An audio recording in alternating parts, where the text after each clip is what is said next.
Assalamualaikum, selamat datang di channel Ripong. So, ada dia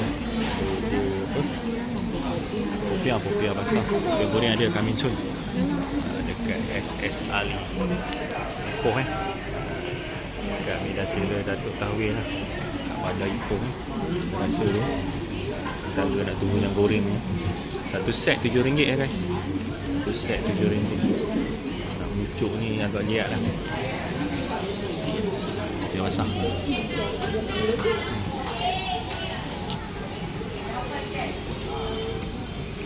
Campur telur sikit ada bulu cengkuang. Ini sos dia pedas-pedas manis lah. Sedap lah. Ada rasa kacang-kacang. Ok guys, yang ini goreng je lah. Satu set RM7 juga. Cuma dia goreng lah.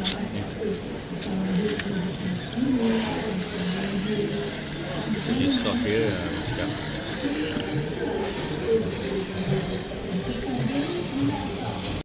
So dia punya popiah goreng ni rasa macam kata crunchy lah, rangup. Lepas tu manis-manis lah. Tapi kalau Alif beza antara yang basah dengan yang goreng. Dia suka yang basah lagi lah kan.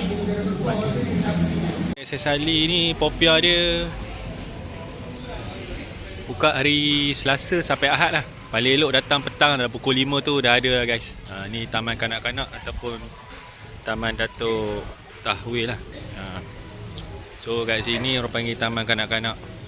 Ada banyak mainan dulu kanak-kanak kat sini. Tapi sekarang tinggal ni je lah yang ada.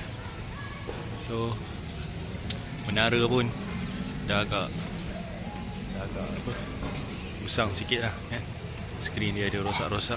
Tapi apa pun kenangan tetap ada guys. Jangan lupa share dan komen dan subscribe. Thanks for watching. Assalamualaikum.